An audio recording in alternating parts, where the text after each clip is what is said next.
들어갔었는데 오늘 한번 이제 다시 성경 인물을 이렇게 이제 보도록 하는데 여러분들이 보면은 이제 그 사울 있잖아요. 사울. 우리가 사울 쪽을 한번 보도록 하겠습니다. 사울. 사무엘하고 사울. 여러분들이 이제 그 이 성경 인물과 심리 분석을 보면은 이게 그 기독교 이제 그 상담, 성경적인 상담의 관점으로 이관재 목사님이 이렇게 분석을 한 거라 아무래도 이제 이게 그 100% 이제 맞은 건 아니지만은 그래도 기본적인 상담의 그런 그 기초에서 이렇게 심리 분석을 한번 해본 거예요. 근데 정말 우리들이 이렇게 성경 인물을 심리 분석한다는 게 쉽진 않잖아요. 굉장히 이제 그 깊게 또 여러 이 그 성경에 이렇게 그 표출되지 않았던 이렇게 그 기록되지 않았던 이런 부분까지 이렇게 심리 분석을 해서 앞으로 이제 우리들이 이제 그 목회하면서 성도들을 이렇게 그 인도하고 그들 이렇게 이제 세울 때 어떻게 해야 되는지 그런 부분들을 굉장히 도움을 얻을 수 있어요. 그래서 오늘은 이제 사무엘과 이제 그 사울 이 부분을 우리가 이제 그 보면서 또 내적 치유에 대한 어떻게 우리의 상처를 발견할 수 있을까? 이렇게 이제 심리 분석을 우리가 이제 하면서 우리 자신들의 상처도 이렇게 발견할 수 있어야 되잖아요. 그런 부분들을 함께 이렇게 이제 그 공조해서 이렇게 가도록 하겠습니다. 사무엘하고 사울 두 사람을 볼 적에 연관돼 있잖아요. 사울. 그럼 사무엘하고 사울을 우리가 볼 때 제일 먼저 생각나는 게 뭐죠? 사무엘을 이제 우리가 생각할 때 사무엘 하면은 하나님께 바쳐진 그 한나의 기도에 의해서 그 시대의 배경에 의해서 이제 태어난 나시즌으로 뭐 이제 그야말로 나시즌, 이제 삼손처럼 이렇게 드려진 그런 삶이라고 할 수 있겠죠. 이제 머리에 삭도도 되지 않고 하나님께 이제 드려진 인물. 그래서 그 사명을 이제 온전히 감당하잖아요. 죽을 때까지. 그러면서 그러나 이제 그 안타깝게도 그 자녀들의 교육에서는 그게 좀 안 된 부분이 있어요. 그래서 우리가 그런 심리 분석들을 보면서 우리 자신도 한번 볼 수 있고 또 사울 하면은 어떤 것 같아요? 사울 왕 하는 첫 번째 생각나는 게 뭐 이제 키가 크고 인물이 먼저 뛰어나고 그런 걸 떠나서 사울 하면 우리가 제일 먼저 이제 그냥 딱 오는 거. 다시 죽이려고 쫓아다니던 왕. 겸손하게 선택된 것 같지만은 나중에는 결국은 이제 그 하나님의 말씀을 거절하죠. 사람을 이제 하나님보다는 사람 우선하는 그런 삶으로 갔던 그야말로 이제 1세대 왕이지만 그 이스라엘의 그런 그 첫 번째 왕이지만 자기 길로 간 그런 근데요, 그런 삶. 그게 의문이 드는 게 하나님 다 아실 거 아니에요. 제가 그 하나님이 먼저 기름 부어서 뽑아놓은 왕이잖아요, 초대 왕.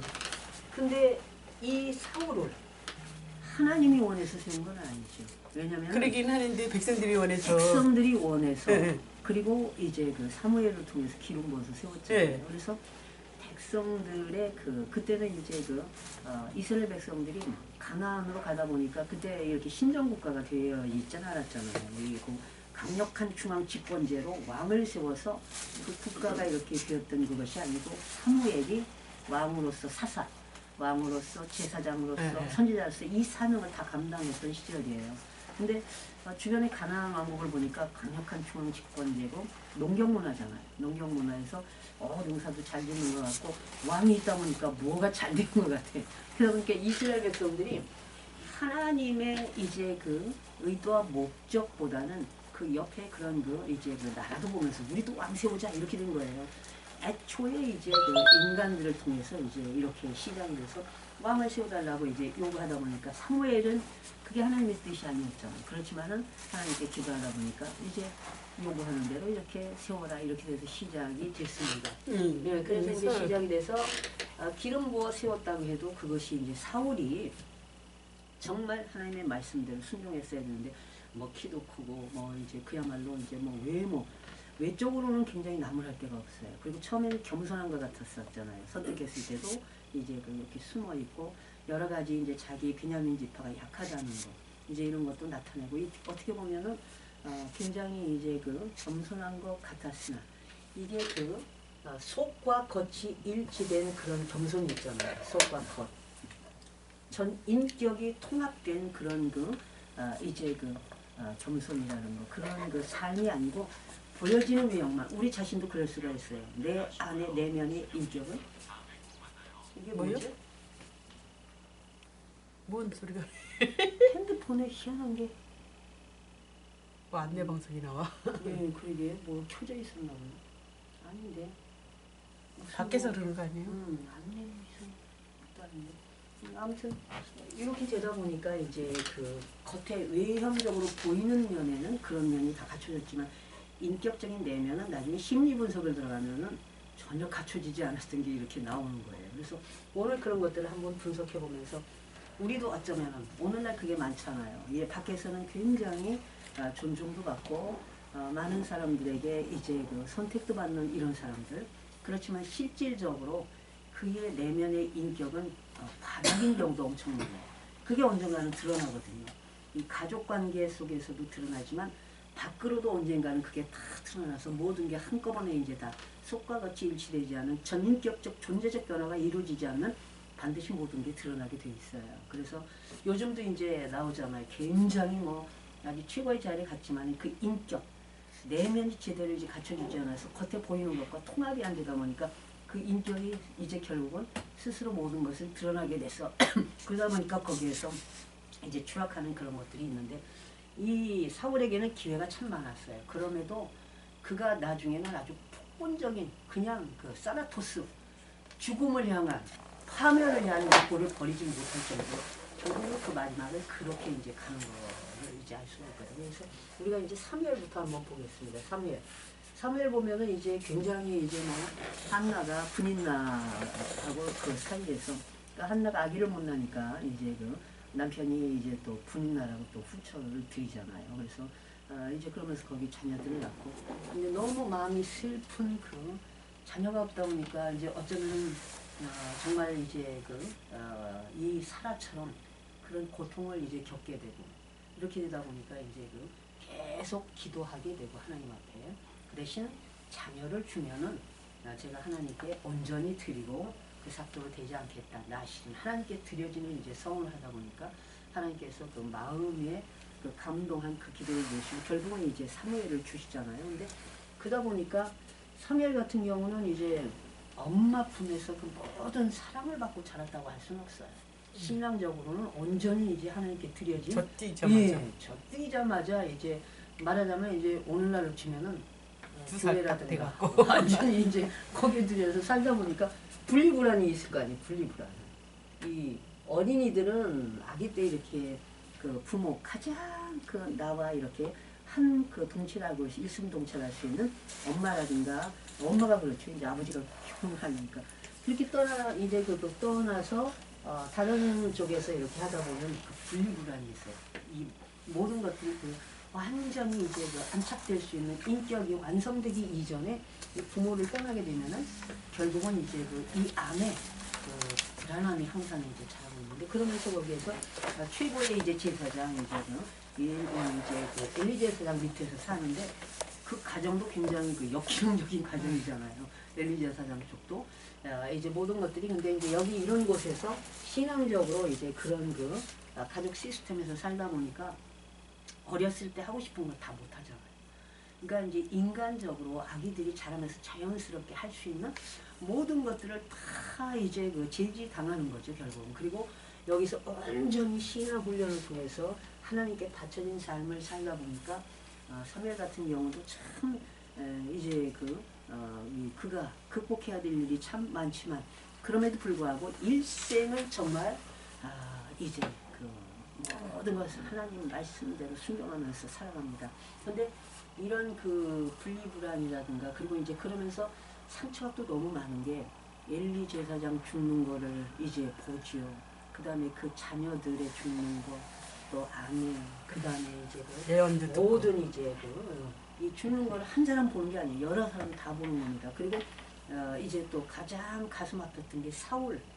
어쨌든 간에 본인이 이제 원하지 않아도 이스라엘 백성들이 원해서 하나님께서 허락하셔서 기름 부어 세웠던 사울 왕이 또 이렇게 결국은 이제 그 나중에 죽잖아요. 그가 죽는 그런 것들을 볼 때 하나님의 신이 떠나가고요. 사울왕이 이렇게 다 아주 그냥 그 추락 그야말로 죽음의 길을 가는 그런 과정에서 너무 슬퍼가지고 두 번 다시 사울을 안 봐요. 그 슬픔이 이 안에 엄청나게 이렇게 있기 때문에 그런 것들을 볼 때 이제 이 사무엘도 상처가 참 많은데 하나님께서 정말 붙드시고 또 순종을 그렇게 책임적 사명을 다하다 보니까 그 모든 것을 극복해서 다 이제 할 수 있다는 걸 볼 수 있습니다. 그래서 우리가 사무엘과 사울 이 두 사람의 그 모든 과정을 보니까 하나님의 선택을 이제 하시잖아요. 그것이 진정으로 하나님의 절대적인 주권의 선택이 아니라 할지라도 어쨌거나 하나님께서 이제 선택하고 쓰시는 사무엘을 통해서 기름 부은 사울 또 한나가 이제 그 서원에서 온전히 하나님께 드려진 엘리 제사를 통해서 훈련받은 사울 자기 자신의 그런 이제 신적인 소명에 대한 그런 책임감이 있는 거예요.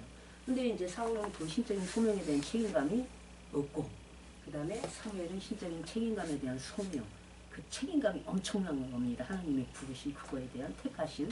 근데 사울은 그런 게 좀 없습니다.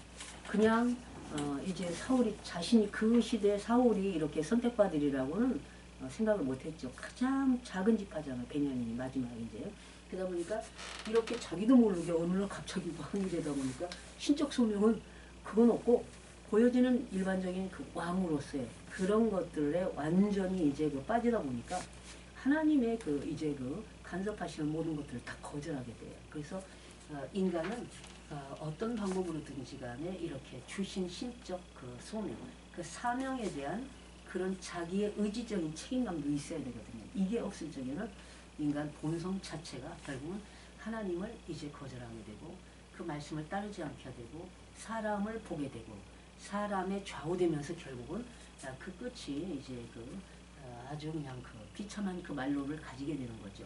그러나 이제 사무엘은 그 책임감이 있는 거예요. 신적 이제 소명에 대한 부르심에 대한 그 책임감을 다해서 마지막까지 가정은 여러 가지로 정말 하나님의 원하는 뜻대로 그 가정은 자녀들을 양육을 못했어요. 왜냐하면은 이 부인에 대해서는 안 나오잖아요. 그렇지만 이 자녀들이 제대로 이제 정말 위대한 그런 이 영적 지도자의 밑에서 교육을 제대로 못 받은 겁니다.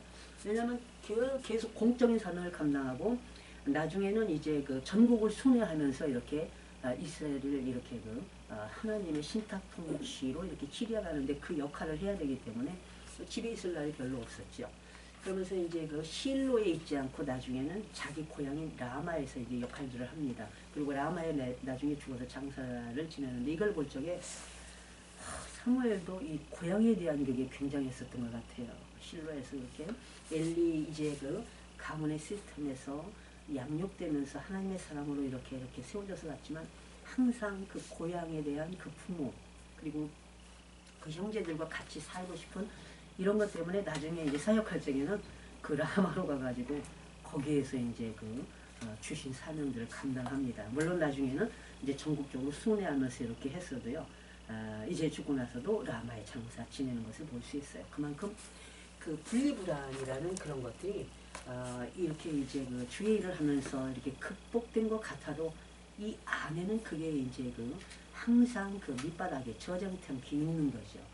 그래서 그런 모든 것들에 대한 이 사무엘을 이끌어가는 그 삶을 우리가 보면서 그 자녀들에 대한 교육은 제대로 못한 거. 오늘 우리들도 이제 많은 목회자들이 막 온전히 목회로만 집중하다 보면은 이 가정에서 제대로 충실하지 못할 때가 있거든요. 그래서 오늘 우리가 이렇게 이제 사무엘을 보면서 이제 이 공적인 생활도 우리가 최선을 다해야 되지만은 우리 개인적인 가정의 삶도 최선을 다할 때 그 신앙이 후손대대로 전수되어져서 정말 하나님 앞에서 장구하지. 그렇지 않으면 나는 열심으로 이제 모든 주신 사명 감당을 해서 정말 놀라운 역사를 많이 이뤘해도 사실은 자녀들이 그 길로 못 가면 이건 가슴 아픈 일인데요. 오늘날 이제 큰 교회를 이렇게 담당하는 분들도 그런 일들이 많잖아요. 그래서 우리가 너무 잘 아는 이름을 거론해서는 안 되겠지만 그래도 너무 잘 알려져서 조영희 목사님 같은 경우도 김성애 이제 목사님 얼마 전에 이제 하나님 품에 안기셨지만 부부가 너무 유명하잖아요. 너무 일이 많고 너무 바쁘고 이렇게 하다 보니까 그 자녀들을 제대로 이렇게 신앙적으로 양육을 제대로 못한 것 같아요. 한 사람도 목회자가 안 나왔습니다. 그 자녀들 가운데. 그리고 오히려 물질적으로 연관이 돼가지고 세상에 이제 가십거리로 이렇게 많이 정말 하나님 이제 그 가슴 아픈 일들이 방송, 언론, 매체, 신문에 이렇게 나왔을 정도로 이렇게 이제 그런 그 경우들이 있는데 이게 그분들의 이제 이야기만 아니고 우리 모습이기도 해요. 그러나 이제 그 말이 없는 또 이제 그런 자녀들에 대해서 가정에 대해서 말이 없는 또 아주 큰 위대한 목회자들도 있고요. 반면에 뭐 주영록 목사님은 그 자녀들에 대해서 그 가정에 대해서 이제 일체 이제 말이 없습니다. 왜냐하면 그 삶 자체가 설교 자체도 말씀으로부터 시작해서 말씀으로 하나님으로부터 예수 그리스도 이렇게 가시는 분이라 그래서 우리가 뭐 세계를 다 움직이는 큰 영향력을 가지는 이제 목회자의 길로 사역을 한다 할지라도 내 가정을 등한시하면 안 된다는 것을 우리는 이 성경 인물을 통해서도 우리가 교훈을 받아야 됩니다. 그래서 이렇게 사무엘 같은 경우 특별한 어린 시절을 이제 보내잖아요. 여러분들 이제 책자 보면은 엮이는 가정에서 태어난 거예요. 사무엘은. 왜냐면은 엄마가 있죠. 근데 엄마가 그 이제 그 본처로서의 그런 그 자존심, 그 자존감 이런 게 땅에 떨어져 가지고 맨날 울고 주님 앞에 구하는 그리고 후처로 들어온 군인나한테 엄청 스트레스를 많이 받는 그런 가장 슬픈 여인이었잖아요. 이런 과정에서 그야말로 이제 하나님만 의지하면서 이제 그 이렇게 아들을 주시면 이제 하나님께 드리고 삭도를 이제 되지 않고 영원히 이렇게 하겠다. 이렇게 이제 이런 엮이는 과정에서 그러니까 이제 그 의붓 그러니까 배다른 형제들이 있을 거 아니에요. 그런 그 과정에서 이렇게 태어나게 됩니다. 그렇기 때문에 정말 이 사무엘을 얻기까지 얼마나 이 엄마가 고통 중에 있었겠어요. 그런 그 심한 우울증까지 있을 정도로 그 남편이 엘가나이 이제 남편 엘가나가 한나여 어찌하여 울며 어찌하여 먹지 않냐며 어찌하여 그대의 마음이 슬프뇨 이렇게 물어볼 정도로 우울증이 엄청난 거죠. 어찌하여 이게 사실 세 번이나 이렇게 반복하는 것 자체가 보면은 굉장한 그 우울증이 심각했다고 할 수 있어요. 이 한나가 그런 과정에서 온전히 하나님께만 이제 그 의지하지 않으면 살 수가 없는 그야말로 그 상황이 된 거죠. 이제 그 외로움 또 왕따 비슷한 그리고 분인나 이제 그 완전히 이게 뒤바뀌었잖아요. 분인나를 통한 그런 여러 가지 이제 그 스트레스로 인해서 굉장한 그 원통함과 이런 그 격동됨이 그래서 나는 마음이 슬픈 여자라 여호와 앞에 나의 심정을 토한 것뿐이다 이렇게 그런 것들을 솔직하게 다 고백을 합니다. 그런 그 환경 속에서 그 괴로움과 슬픔, 고통, 막 그냥 아픔, 분노 이런 것들이 다 이 안에서 혼자서 녹이는 거예요. 혼자서 이 안에서 다 누구한테 풀 길도 없고 오직 교회 이제 그 성전에 가서 하나님께 기도하는 것 이외에는 없어요. 미친 사람이라고 들을 정도로. 그러니까 이제 제사장 이제 그 엘리 제사장도 기도하는 것보다는 완전히 그 죽음도 미친 거 아닌가 이렇게 될 정도로 오해받을 정도로 그만큼 우울증이 심한 거였던 거죠. 이제 그러나 이제 그의 기도가 결국은 이제 하나님께 상달됩니다. 왜냐하면 그렇게 끊임없이 기도하다 보니까 엘리 제사장이 평안히 가라. 이스라엘의 하나님이 너의 기도하여 구한 것을 허락하시길 원하노라. 이렇게 정말 하나님을 신뢰하다 보니까 하나님의 그 말씀을 그 모든 것을 대언해주는 그 제사장을 철저히 또 신뢰하다 보니까 그 제사장이 한 말을 믿고 집에 돌아가고 평안하면서 그냥 온전히 하나님께 맡기는 삶을 갖게 됩니다.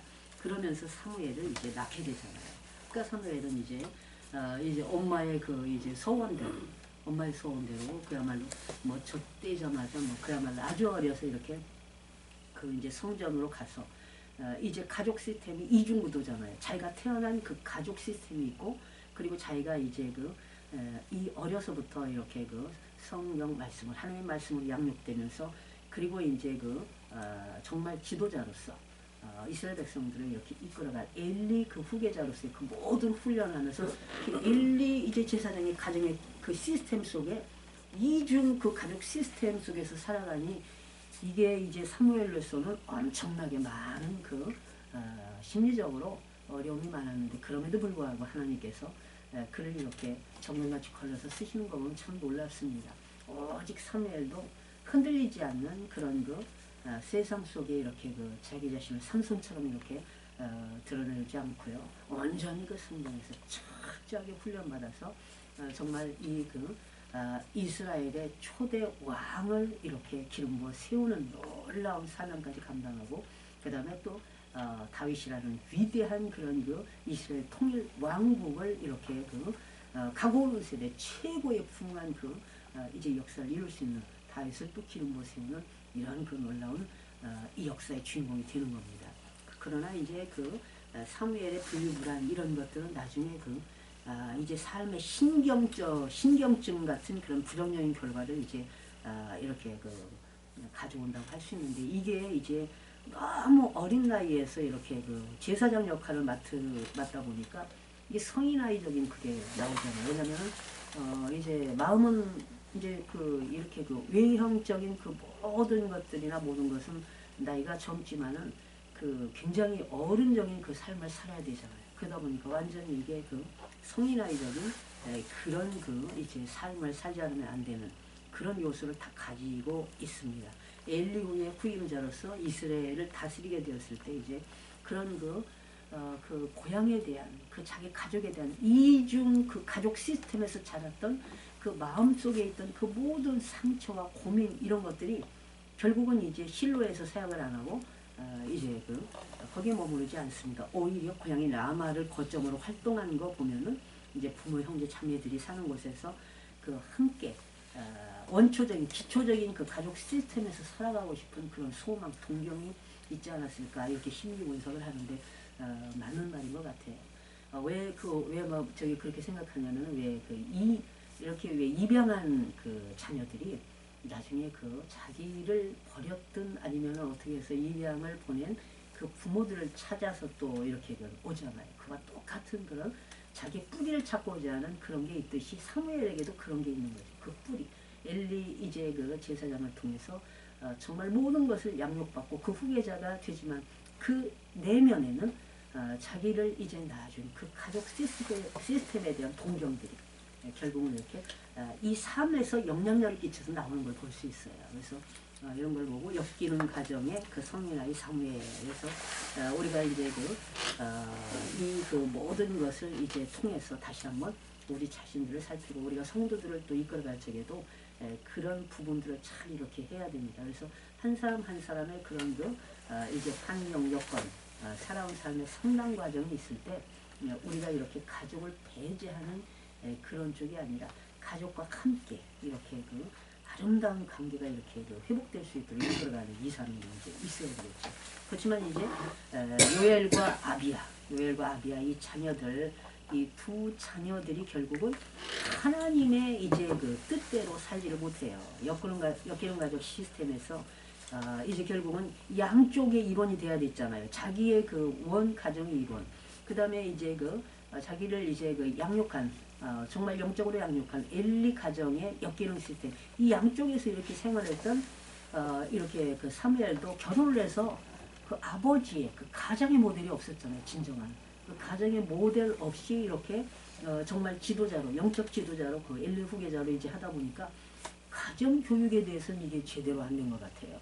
워낙 자기 가정 시스템에서는 이제 엘가나의 아버지의 영향력 아래 모델이 없었잖아요. 가정적인 모델을 경험할 이제 시간도 없었잖아요. 그런 기회도 없는 그런 가정에서 이제 영적인 아버지 엘리 제사장 밑에서 이렇게 하다 보니까 엘리 제사장도 이제 자녀들이 전부 다 불량자였고 거기 교육을 또 못했어요. 이런 시스템에서 이제 양육이 되다 보니까 성장하다 보니까 사무엘도 이제 가장의 그런 모델이 없이 이렇게 살다 보니까 이게 안 된 거죠.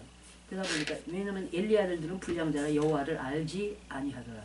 엘리 이제 자녀들은 불량자뿐이 아니라 하나님을 믿지도 않았었잖아요. 그런 시스템에서 이제 사무엘도 이게 제대로 가장의 이제 역할을 감당하는 이게 학습이 안 된 거죠.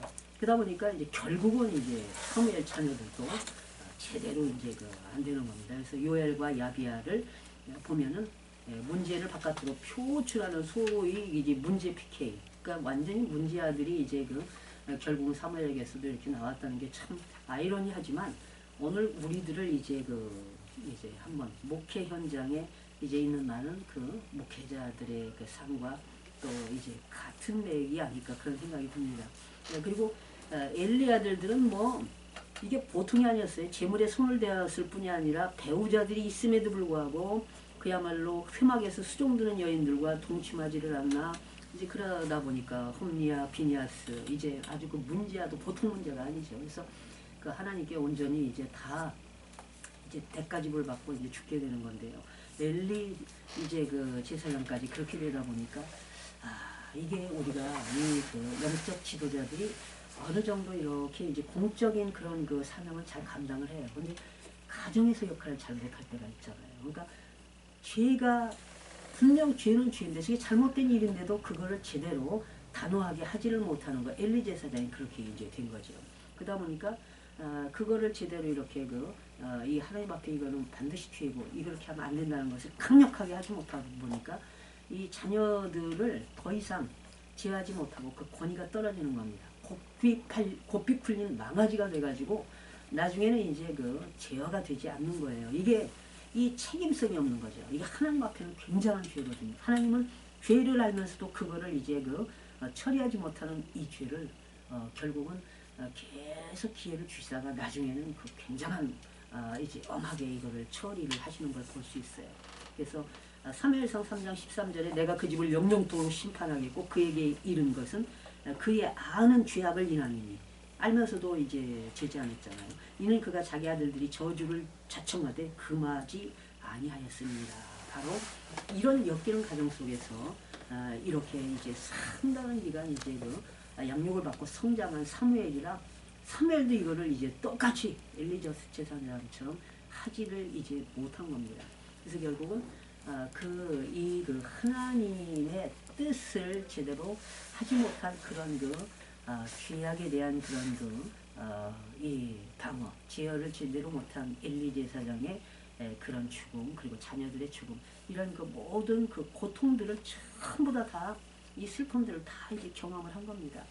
그러다 보니까 그런 슬픈 경험들, 막 또 자기가 이제 기름 부어 세운 사울왕이 타락해가는 모습, 이런 모든 것들이 그냥 사무엘은 그 영적인 삶을 감당하면서 상처 계속 가중되는 이런 것들만 오다 보니까 사무엘이 죽는 날까지 사울을 다시 가서 사무엘이 이제 이제 자기가 죽을 때까지 그 하나님의 신이 떠난 사울을 두 번 다시 보지 안 한 그건데 미워서가 아니라 너무 가슴 아프고 고통스럽고 슬프기 때문에 마주하면 감당이 안 되잖아요.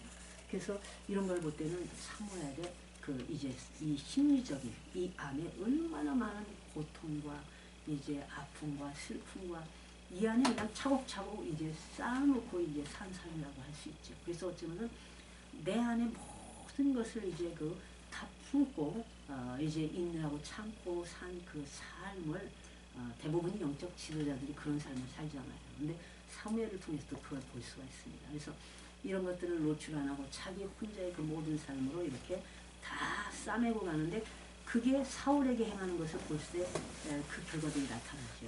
그러면서 그런 삶이 결국은 어쩌면 건강치 못한 거잖아요. 어떻게 보면 한편으로는 하나님께는 아주 정말 이 사명적으로 모든 것을 아름답게 마무리했지만 개인적인 한 사람의 인간으로서 그 모든 것들을 공적인 임무를 행하다 보니까 이 개인적으로는 그 모든 것들을 표출을 못하고 이 안에 자기가 다 감당하고 가는 이런 삶이 이제 자녀 양육에 미친 영향도 있어요. 그래서 자녀들을 이제 이 사무엘이 누가 교훈했는지 아래에 대해서는 성경이 안 나오지만 이 교육면에서는 제대로 이제 안 됐습니다. 뇌물을 받고 이럴 정도 이제 자녀들이 이런 것도 어떻게 엘리 제사장처럼 이렇게 딱 이제 제하지 못하고 그럴 시간도 없을 뿐더러 이제 그렇게 이제 삶을 살았던 걸 볼 수 있는데 아무튼 우리가 이제 참 어떻게 보면은 위대한 이제 사무엘이죠. 정말 왕으로서 제사장으로서 선지자로서 위대한 영적 지도자인 우리 이제 사무엘 그야말로 구약의 이제 이스라엘의 신정 국가로서 이제 왕이 세워지는 거기까지 간 마지막 이제 선지자라고 할 수 있는 위대한 사무엘 그의 모든 일생은 한 점 부끄러움이 없다고 할 정도로 주님이 주신 사명을 다 감당을 잘했습니다.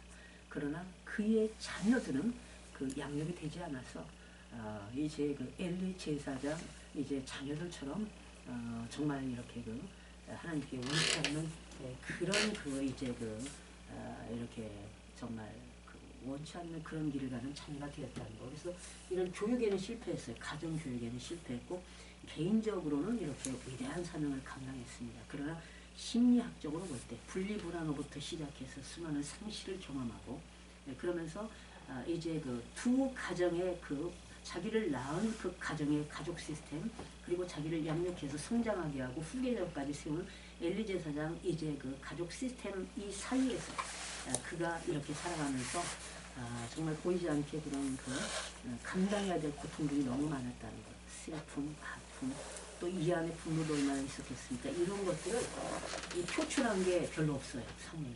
자기가 다 품에 안고 이렇게 이제 갖고 정말 일생을 통해서 하나님 중심에서 하나님이 원하는 뜻대로 이렇게 가는 삶을 이제 살았다는 것을 볼 수 있습니다. 근데 얼마나 이제 그런 것들이 가슴이 아프고 이제 그 감당하기 힘들었으면 그 사울을 이제 자기 사는 날 동안 보지 않고 하나님의 신이 떠나 계속 이렇게 위에서 기도하고 아무리 이끌려고 해도 자기 길로 간 사울에 대한 이런 것들을 가슴이 너무 아프니까 마주하면 이제 죽을 것 같은 이 고통 때문에 이제 그 죽는 날까지 안 봤다는 것. 이걸 보면 그의 그 내면적인 그 이제 그 아픈 고통들은 우리가 가늠할 수가 없다고 할 수 있어요. 그래서 오늘 우리들이 이제 그 세상을 살아가면서 이 안에 모든 것들을 다 이제 그 품고 가는 것도 좋지만 때때로는 이제 풀어놓는 것도 이제 좋은 거예요. 물론 이제 위대한 그런 그 이제 그 하나님께 합한 자로서 이제 존경받고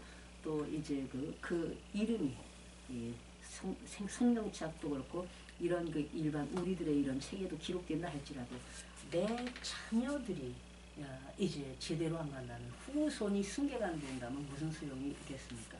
우리나라 이제 세계적인 목사님 한 분도 이분이 이제 하나님 품에 가시고 그 부인과 자녀들이 이 목사님을 이제 이렇게 드러내는 역할을 했었어요. 그래서 그 사모님하고 자녀들의 그런 그 삶에는 영향력을 주지 못했거든요.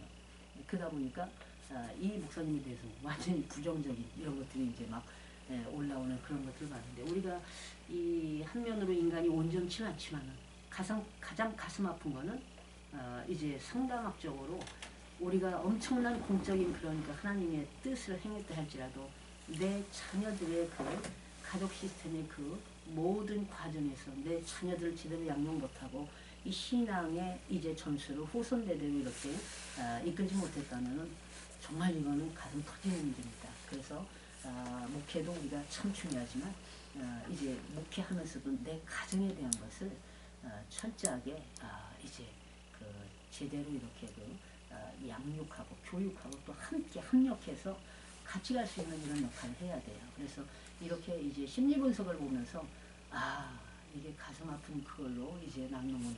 그렇다면 우리들도 사무엘과 같은 엘리 제사장과 같은 이런 그 이제 내 가족에 대한 그런 이런 여러 가지 이제 고통 상처들이 오히려 하나님을 멀리하게 되고 이제 또 하나님을 이제 만홀히 여기는 그 죄악을 범죄하는 이런 길로 가는 그런 쪽으로 인도하지 않아야 되겠구나. 이런 것들을 이제 해야 됩니다. 그래서 내적 치유가 필요한 거예요. 여러분들이 이제 상처를 우리가 이제 발견할 수 있는 게 중요한데 사실 많은 사람들이 내가 어떤 상처가 있다는 거를 우리는 이제 발견하는 것은 사실 내 자신도 잘못을 인정해야 되는 거거든요. 근데 상처를 진정으로 발견하는 사람들은 상대방의 그 잘못된 것과 나의 잘못도 알아야 돼요. 상대적이거든요. 근데 진정으로 발견하지 못하는 것은 나만 상처받은 거예요. 저 사람이 나에게 잘못해가지고 나는 잘했는데 저 사람이 잘못해서 그건 진정으로 내가 상처를 발견하는 게 아니고 상처를 마주하는 게 아니에요. 그래서 내적 치유는 사실은 내가 상처를 발견하는 것부터 이제 시작이 되어야 되는 겁니다. 상처를 발견한다는 것은 결국은 나한테도 문제가 있는 거예요. 여러분들이 보면은 폭력 남편 이제 옆에는 누가 있느냐? 그 폭력의 엘리 제사장이나 사무엘처럼 적극 대응을 못한 그게 우선순위가 돼요. 적극 대응을 처음부터 못하는 거예요. 그러다 보면 그게 자꾸 심화가 되고 나중에는 이제 대부분 이제 상담을 보니까요. 이렇게 부부가 그냥 죽도록 싸우는 경우가 그냥 한쪽에서 폭력성이 난무하면은 상대방은 좀 이렇게 쉬어가야 되거든요. 쉼표 쉬어가야 되는데 그냥 이제 상대 그 이제 그 자존심을 긁는 거를 계속 같이 대응을 하게 됩니다. 계속 이제 대응을 하다 보니까 이 폭력적인 사람은 나중에는 이제 도는 거예요. 돌아가지고 이게 이제 주먹으로 나오고 그래서 가만히 있는 사람을 무조건적으로 때리는 그 사람은 없는데 그것이 계속 습관이 되다 보면 가만히 있어도 이 안에 분노가 그냥 막 때리는 거예요. 이래도 믿고 저래도 믿고 거기까지 가기까지는 이제 이렇게 첫 번째가 엘레나 사무엘처럼 자녀들의 그런 그 죄악들을 강력하게 이렇게 그 대응하고 처리하지 못한 그게 우선순위가 되는 거죠. 그런 그 상처들을 상대방과 나의 그런 잘못들을 발견했을 때 바로 내 상처가 이제 그 하나님 보시기에 투명하게 발견되는 거거든요. 이런 것부터 이제 발견돼야 돼서 이런 시작으로부터 처리를 못하다 보니까 강도가 이렇게 되고 나중에는 이제 그 처리를 못하면 같이 대응하는 거죠. 말로 이제 계속 싸우게 되고 말로 싸우다가 나중에는 이제 말로 싸우면 상대를 어떻게 되냐 완전히 이제 그 비하하게 돼요. 그리고 인격 모독을 서로가 하게 되는 겁니다. 그리고 당신이 그럴 수밖에 없어. 당신이 그랬잖아. 그리고 그게 있어요. 인간이라는 게 이제 그 어떤 그냥 억울하긴 억울하지만 아니 왜 이렇게 허구한 날 이제 이 자리에 놓는 거지? 이 자리에 놓으면 이게 문제가 되지 않아? 떨어지잖아. 이렇게 되잖아. 그러면 아이고 죄송해요. 제가 그럼 이렇게 하겠습니다. 그게 아니라 그 자리에 안 놔도 그건 떨어지는 거야. 이제 해가지고 결국은 그 자리에 안 놔도 떨어지는 거 계속 대드는 거잖아. 이러다 보면은 계속 싸움이 진행돼가지고 나중에는 이게 이제 폭력성이 강한 사람은 이제는 주먹뿐이 아니라 이제는 그 완전히 흉기 같은 것도 들고 나오게 되고 그래서 여러분들이 이제 요즘 그 TV 매체 많이 그 가족 안에서도 살인이 일어나서 죽이잖아요. 거의 그렇게 이 서로가 상대방의 이거를 자기 자신이 내려놓지 못하는 그게 있어요. 그래서 잘잘못에 대한 것을 감정을 실어서 하기보다는 딱 이제 그 착착 이렇게 처음부터 이렇게 진행이 안 되다 보면 나중에는 이거를 어떻게 취할 도리가 없이 그렇게 돼버리고 서로가 이미 이제 그 벽이 딱 쳐져서 너는 그럴 수밖에 없어. 너는 원래가 그래. 그리고 서로가 이제 이렇게 되는 겁니다. 그래서 상처를 이제 발견하고요. 그러다 보니까 이제 우리 자신들이 상처를 발견하려면 어떻게 돼야 돼요? 시간 여행을 해야 돼요. 시간 여행.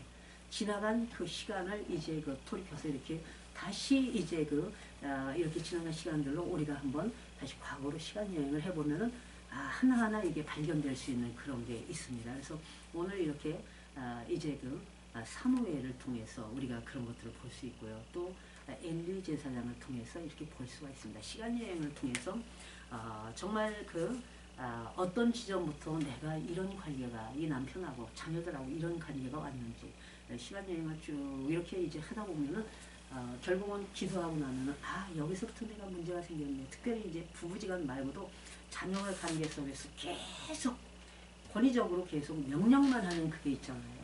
저도 그 중에 하나였었어요. 명령. 그렇게 하지 마. 또 일찍 들어가. 그건 이래. 이건 뭐해. 이렇게 했는데 이게 있잖아요. 중학교 때까지는 괜찮아요. 근데 고등학교 때부터는 그거에 대해서 반기를 들게 되죠. 또박또박. 그러면 우리들은 그걸 이제 그 귀담아 듣지를 않고 이제 감히 이제 그 앙알거린다. 아니면 말대꾸한다. 이렇게 돼가지고 그게 더욱더 이렇게 되고 정말 이제 이 안에서 어떻게 품어야 돼 이런 게 이제 오잖아요. 그래서 저도 그냥 완전히 그 명령적이 그랬었어요. 그러니까 히틀러 무솔리니가 우리 부부의 별명 애들한테는 공적으로 굉장히 온유하죠. 근데 애들한테는 완전 히틀러 무솔리니처럼 강력한 일이 있었는데 고등학교 때부터 이게 이제 딱딱 반격이 오는데 그래도 그냥 강력하게 그냥 막 이제 뮤지컬을 하다 보니까 늦게 오는 게 싫으니까 나중에는 이제 늦게 오는 게 아니라 이건 기숙사에 이제 들어가게 만들어가지고 기숙사에 이제 있다 보니까 편하긴 편하더라고요. 근데 자녀가 이제 기숙사에 있는 게 그 얘기 들어보니까 기숙사가 또 제재가 너무 심해갖고 애들한테는 그렇게 또 그렇게 좋은 건 아니었어요. 근데 이런 과정에서 저도 이 시간 여행을 통해서 제 자신을 이제 다시 이제 쭉 이제 그 이 상처들을 이제 그 돌아보는 완전 발견하는 과정이 있었는데 애들이 문제가 아니에요. 근데 너무 걱정하는 거예요. 애가 이제 제가 이제 지금 30이 넘었잖아요. 20대 중반까지 걱정해요. 늦게 오면 걱정해요. 일찍 들어와 뭐해 그리고 이거 하지 마. 근데 워낙 잘하고 있는데 완전히 교회 중심에다가 근데 이제 애들을 이제 만나고 성역 보고 뭐 하고 그러면 늦잖아요. 그거를 용납을 못 하는 거예요. 이렇게 이제 하다가 하나님께서 이렇게 자꾸 그 상처를 이렇게 발견하는. 근데 자녀가 이렇게 내내 순종하는 것보다는 이렇게 따박따박 얘기를 하니까 이제 방역이 들어오니까 그 꼴을 또 못 보는 거예요. 그래갖고 그런 것들을 통해서 이렇게 제 상처부터 이제 계속적으로. 근데 지난날의 모든 삶에서 부모들이 그렇게 한 건 아니었어요. 굉장히 자유를 많이 이제 주셨고 이제 우리가 이제 사대 독자의 아주 그냥 외동자였기 때문에 많이 이렇게 주셨는데 왜 이렇게 내가 굉장히 강력한 이런 걸로 이렇게 갔을까 했는데 이제 그래도 이제 시골에서 강력한 이제 유교주의 사상이 굉장했고 불교 이제 100일 동안 기도해서 났잖아요. 절에서 살다시피 했잖아요. 초등학교 때 그런 가정에서 막 강력한 그런 제도적인 틀에서 자란 그것들이 저도 모르게 아주 이 여자는 뭐 딱 이렇고 그냥 완전히 그냥 그야말로 보여지는 모든 삶에 흐트러움이 없는 이런 삶을 이제 주관하다 보니까 나중에 사령관이라는 별명도 얻었고요. 그리고 나와 그 주변에 이제 절대로 이제 문제되는 것을 이제 안 하는 스타일. 그러니까 장점은 있어요. 장점은 있지만 이게 그야말로 이제 이렇게 해서 이제 가다 보면 숨 막히는 삶이 되는 거예요. 자녀들한테는. 그거를 제가 발견하면서 하나씩 주님께 내려놓는. 그래서 이제 미안해, 이제 사랑해, 이것도 못했었는데 지금 잘하잖아요. 그래갖고 어우 잘했어 칭찬해주고. 예전에는 보니까 나도 몰랐는데 칭찬보다는 지적만 했다고 그래서 이제 그건 이래야 돼, 이건 이래야 돼. 뮤지컬 할 적에도 야 너는 키가 적어. 이제 완전히 비주얼이 안 돼가지고 그냥 완전히 폭삭폭삭 밟아가지고 하는 게 싫으니까 이제 그래가지고. 근데 이제 기독교에서는 키가 자꾸 이런 거 안 다지거든요. 그러니까 고등학교 때도 주인공 많이 하고 그랬잖아요, 교회에서. 근데도 이제 막상 대학 가니까 야 너는 일반으로 가면은 안 돼, 키가 작아. 또 인물이 뛰어난 것도 아니잖아. 완전히 폭삭폭삭 밟아는 이게 얼마나 상처가 됐겠어요. 그러니까 자기는 자신감이 없고 이런 게 이제 따라온 거죠.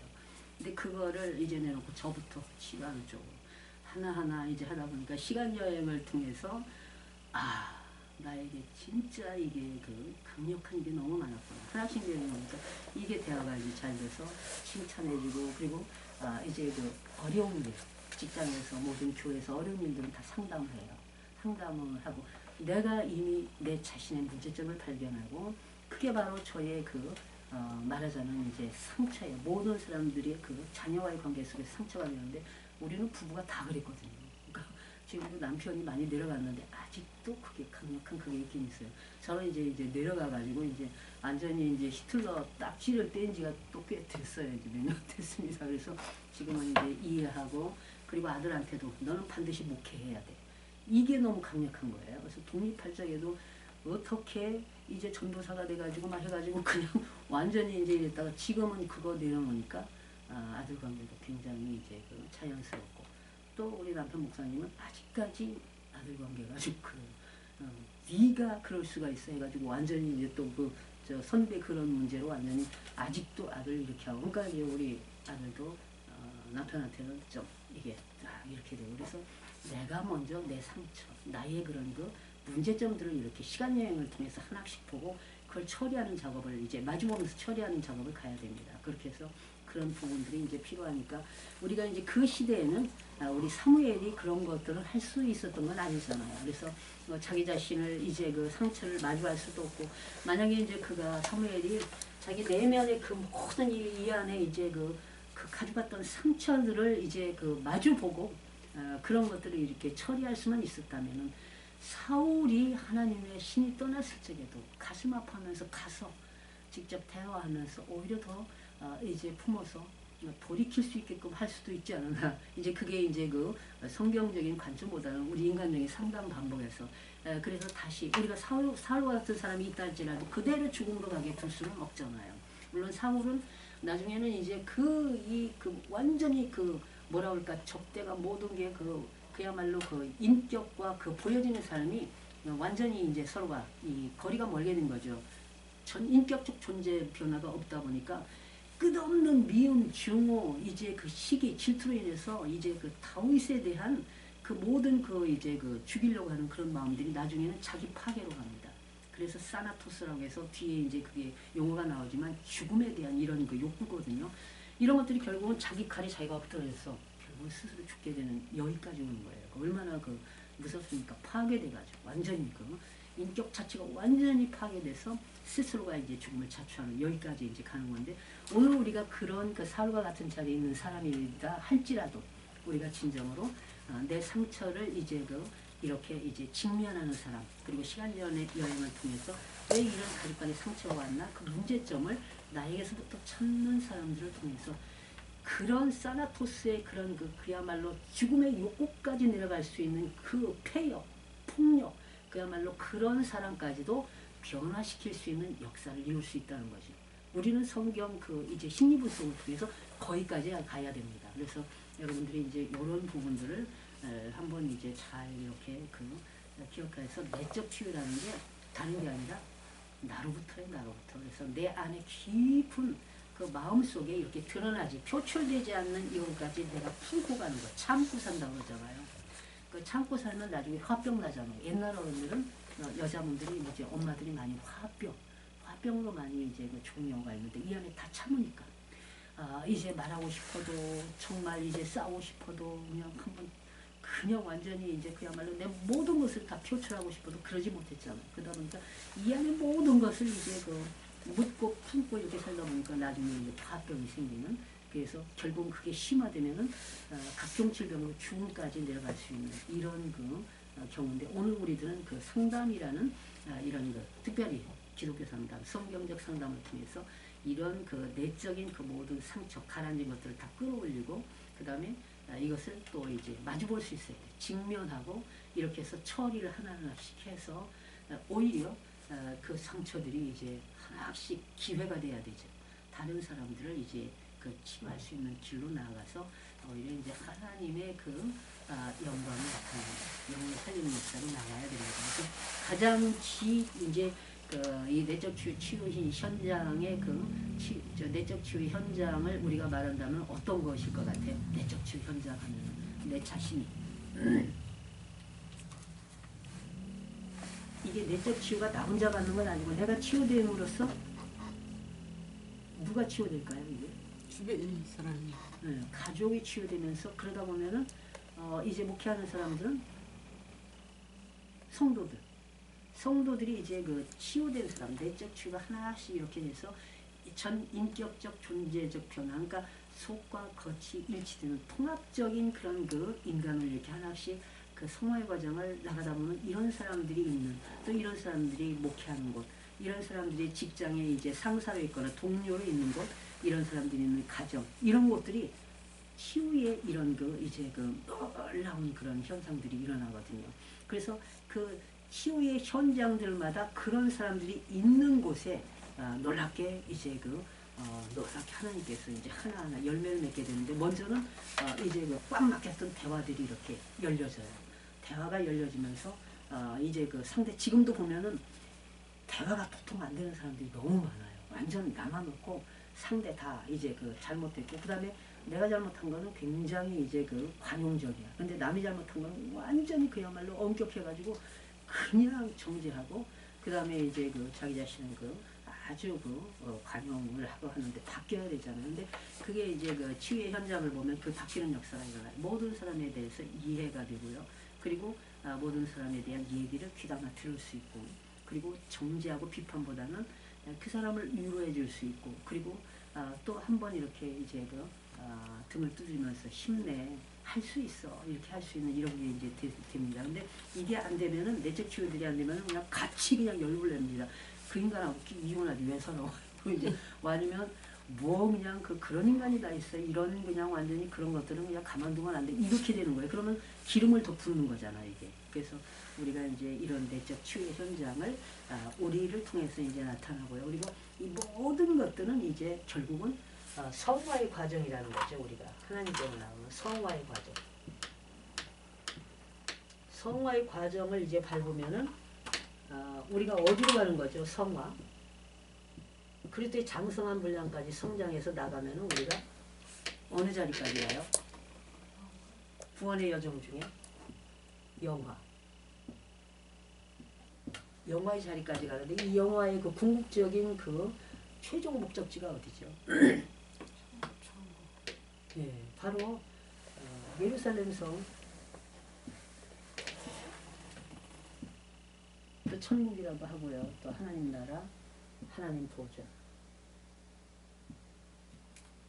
여기까지 갈 수 있게 이제 해 주는 거예요. 이게 내적 치유가 여기까지 이제 가야 되기 때문에 여러분들이 이제 오늘 그 사무엘을 통해서 그 내적 치유가 되지 않는 경우가 그 후손까지 영향력을 미칠 수 있다는 것을 우리가 이제 이렇게 심리 분석을 통해서 깨달아야 됩니다. 그래서 오늘 우리들도 이렇게 참고 모든 것을 희생하고 나만 이제 완전히 그 가슴에 묻고 모든 것을 인내하고 공적인 모든 책임을 이제 다 이제 한 걸로 모든 것이 다 되는 것이 아니라는 것을 우리가 이제 알게 됐잖아요. 그래서 우리들도 정말 위대한 최고의 지도자지만 그러나 그 자녀들이 왜 자녀들이 이렇게 됐을까 했을 때 바로 이 사무엘은 내적 치유가 이제 완전히 되지 않은 상태에서 그러나 하나님께 대한 그 부르신 소명에 대한 그런 엄마를 통해서 그야말로 하나님께 드려진 삶에 대한 책임감이 엄청난 거예요. 그 책임감으로 인해서 자기 전살로 들여서 정말 그 나라와 민족을 이렇게 이제 살리는 그 놀라운 역사를 이뤘지만 그러나 정작 이제 가정의 자녀들은 하나님 편에 제대로 이렇게 교육이 안 돼가지고 가슴 아픈 이런 것들을 볼 수 있는데 이게 우리 모습일 수도 있습니다. 그래서 우리 자신이 이렇게 진정으로 내 안에 깊이 침전된 이런 상처들을 우리가 이제 끌어내면서 그 문제들을 이제 우리가 이제 원인을 알 수 있는 시간 여행을 통해서 바로 우리가 이제 그 문제들을 이제 잡아내야 되는 거죠. 그리고 마주해야 돼요. 그것을 인정할 수 있고 하나하나씩 우리는 이제 처리해 나갈 수 있는 이런 은혜가 임하길 바랍니다. 그럴 때 바로 우리의 그런 하나님께 대한 이런 소명에 대한 책임감뿐이 아니라 오히려 이제 우리가 이 책임감을 공적으로 행하면서도 우리의 후손대대로 그런 신앙의 이제 전수가 되는 거죠. 신앙의 유산을 우리가 남겨서 대대 이르러 이제 주님 오시까지 장관 역사가 이루어집니다. 이런 역사가 있길 바랍니다. 이 땅에 그 어느 것도 아니라 신앙의 유산을 우리가 자녀들에게 이제 남겨서 한 사람도 자녀들이 빠짐없이 하나님 앞으로 나아가 정말 이제 대대 이르러 이제 장구할 수 있도록 이 사명을 감당해야 돼요. 이것이 진정한 내적 치유입니다. 우리 쌀랑 치유받고 뭐가 잘 풀리고 이게 아니라 후손대대로 신앙의 예수 그리스도의 신앙의 유산이 전수되는 거거든요. 그래서 이런 역사가 있기를 주의 수염으로 축원합니다. 그리고 우리 잠시 쉬면서 우리 시간에는 차도 마시면서 이렇게 시작하겠습니다. 인격적으로 주님을 이제 만나야 되거든요.